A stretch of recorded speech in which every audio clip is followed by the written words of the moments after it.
What's going on, guys? Welcome back to the channel. For those of you who don't know, my name is Samson, and in today's video we got a bit of eye candy with us. We have the 2023 Dodge Challenger RT Scatpack with the wide body kit on it. Now, many of you know I recently reviewed a Dodge Charger Scatpack. They are similar in a lot of ways. They're also very different in a lot of ways. This one right here, as you can tell, is absolutely magnificent, and you can just sit here and stare at it all day. We're going to go over some of the design features, some of the features that the car has on the inside that may be different than the Charger, and allow you guys to decide if you like this more or if you like the brother of this car more. Please like, comment, subscribe. Let me know what your favorite feature of the Dodge Challenger is. But just like that, guys, let's get into it. The Challenger we have in today's video is finished in this absolutely beautiful blue. I have never seen a color like this, and it absolutely shines on this Dodge Challenger. To the front bumper, you always have the absolutely menacing signature front bumper that you're accustomed to seeing with the Dodge Challenger. You talk about pony car, you talk about muscle car, this is what you expect to see, this very box-shaped front bumper. This halo LED ring that the car has is something that you always signify with the Dodge Challenger. If you're driving down the highway at night and you see these 4 circular halo LED lights coming towards you, you know exactly what is about to be passing you guys. On the higher end Challenger models, like the Hellcat, like the Scatpack, the actual center lights have an opening in them, and the openings allow more engine air to flow into the vehicle, and it acts as a cold air intake system. And you don't get this set up on a lot of vehicles. You don't actually get cold air, you just get the air sectioned off from the engine. Now, unlike the Charger, the Challenger is called an RT Scatpack. So you do get the RT logo in the front, the Scatpack logo in the back. Coming down to the lower splitter, the Challenger has always had, especially on the upper class models, the biggest splitter that you can possibly imagine. Guys, here we talked about this in previous videos. Whenever you get this car, go ahead and take this yellow protective cover off. It is meant to be removed by the dealer. I know that the splitter is big, and I know that you're trying to protect it, but guys, go ahead and take this off from the factory. It looks so much better whenever you just have just the natural splitter that the car came with without this protective cover on it. Coming up to the hood, we have the signature Hellcat style hood. So as you guys know from previous videos, the Hellcat hoods normally come with heat extractors on the side and a huge intake scoop on the front. This Scatpack has this hood, and it looks absolutely amazing on it. It gives you absolutely all the air that you could possibly need through this duct right here, and cools the engine off to help you from overheating by the way of these heat extractors. I love the way that Dodge has the beautiful design into the hood. This line right here just slopes up, as well as the very slight hood bulge in the center makes the car look just that much more impressive. Coming down to the wheels, you do get 20-inch wheels with 305 size width on the front and on the back. On the front, you do get a 2-piece rotor with an aluminum hat. The aluminum allows for the rotor to lose weight. That way you lose rotational mass at the wheel, and you allow yourself to be able to handle a little bit better. You do get 6-piston, absolutely massive Brembo calipers to help you get all the stopping power that you need.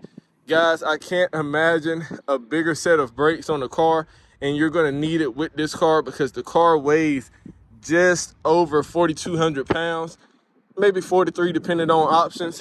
And so all the stopping power that you have, you're going to need. Coming up to the side of the car, you do get your 392 Scatpack badge on the side, as with standard with all Scatpacks. And let's just talk about the wide body for a little bit.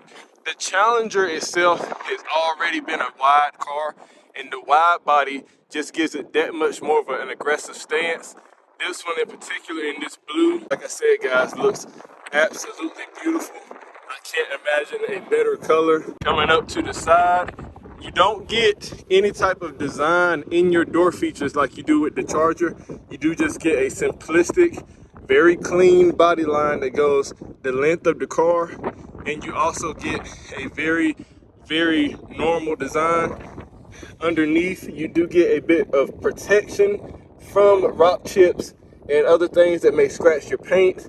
The car does come with this black part to allow you to be able to not have to have so much worry about possibly messing up the bottom or the side of your car. Coming up to the top, on this particular Challenger, you do get a sunroof. It does allow you to have the best of both worlds, to have a coupe and also enjoy the sun when you want to. Coming down to the back, you get absolutely massive wide hips on the back of this thing, fitting again these 20-inch 305 with rims and tires. You also get a bit of a smaller rotor on the back, as well as a bit of a smaller caliper, 4-piston calipers on the back. But guys, you still get so much meat with these tires, and you're gonna need it. Coming up from the tire, you do get a black fuel cap, and I gotta say, I do love the black accents that Dodge has went with this blue color. I feel like it really accentuates the body lines on the car and also gives it a little bit more flair. On this particular Scatpack model, you do get a black decal that goes the width of the trunk, makes it look just that much more sporty. And coming to the back, guys, you do get the Scatpack emblem as well as the script on your rear trunk spoiler. And let's talk about this spoiler for a little bit. This spoiler has always been synonymous with the Challenger. Anytime you see a Challenger, it almost looks weird without having this little kick up of a spoiler. So guys, anytime you decide to try to get a Challenger, make sure that you get one with the spoiler. Coming around to the back, you do get, in previous model years, this was all one light strip. It looked very, very dingy, very, very cheap. However, in these new model years, you do get very, very high class looking LED strips as your brake lights, as well as reverse lights. The classic Dodge script right in the center. You get a rear view camera that's mounted right into your spoiler, as well as this rear diffuser. Now, I do wish that Dodge had went with some type of circular tips out the back. I know that the rectangular tips work alongside with the box design of this car. However, it would have been nice to just get a little bit more flair as far as the exhaust goes out of the back of this car. Looking at the window sticker of this car, guys, you can see original base MSRP of $45,000. However, this one can be bought for right around $62,000. You can see MPGs right around 18, averaging 15 in the city, 24 on the highway. And here is a quick look at the options on this car. We're wrapping up the exterior of this review, guys. How about we take a look at what's under that hood and get a brief glimpse of that massive 6.4 liter engine. Now, like I spoke of earlier, guys, you have a 6.4 liter, also known as a 392 cubic inch motor, pushing out about 485 horsepower, 475 pound-feet of torque. It is mated to an 8-speed automatic transmission, and you can also, depending on your options, have the possibility of getting a 6-speed manual. Like I mentioned earlier, the car does weigh about 4,200 pounds, depending on options. And so this one right here, you can tell is completely stock. It does have the stock airbag box on it. It does have the stock filter on it. However, I can imagine whoever actually ends up getting this car won't leave it very stock for very long. Coming into the inside of the car, guys, you are greeted with a center digital display as well as 2 analog gauges on the side. I absolutely love the design that Dodge opted to go with the inside of the analog gauges. You do see that you have 180 on the dash. Coming down to the steering wheel, I do wish, like I said in previous videos, that Dodge had did something just a little bit different with the center of the steering wheel. I wish they had added a Scatpack badge. However, you do have a very nice steering wheel, leather wrapped with the perforated leather on the sides. You do have your buttons for controlling your infotainment as well as your digital dash in the center, as well as your call and voice activation. You also have your adaptive cruise control on the steering wheels as well. as well as these paddle shifters. And I can tell you guys that the paddle shifters, they do feel very expensive. They are made of very nice material. You also have a fully integrated infotainment system in the center. You get your radio as well as your climate control. The screen is very responsive. With this particular setup, you do have dual climate controls. You also have your heated and ventilated seats, as well as a heated steering wheel. You also get to go into your apps. This is where you can pull up SRT mode, change all your various drive modes. You can also go to performance and pull up the performance pages. Now, the performance pages do take a little while to load, and this car has not been driven all that much, so it may not have too much on the performance pages. However, you do have your horsepower that you're creating at the time whenever you're doing the pull, as well as your G-forces, your current gear, as well as any other thing that you may want to add.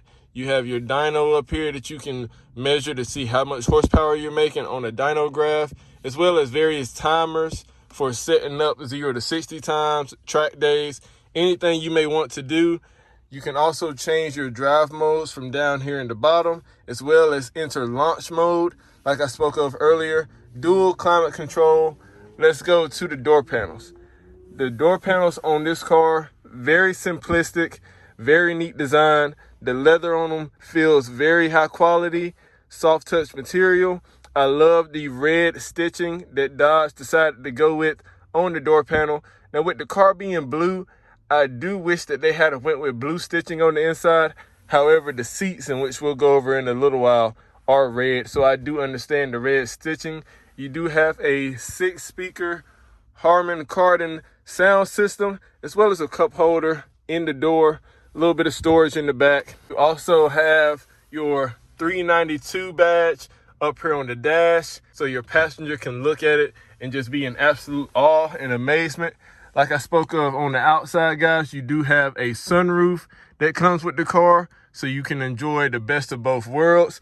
To the seats, you have these red inserted seats, red suede seats with leather wrapping along the outside. You do have your Scatpack logo embossed in the seats itself, as well as this perforated suede material down the center of the seat, so you don't get too hot, you don't get too cold. I absolutely love how they translated the same attention to detail to the rear seats. You also get red suede material on the rear seats, a center drop down area that holds 2 cup holders, as well as dome lights, and the same thing on the other side, guys. With the Challenger being a 2-door, it will be a little difficult to access these back seats, as well as put somebody in them that is fairly big.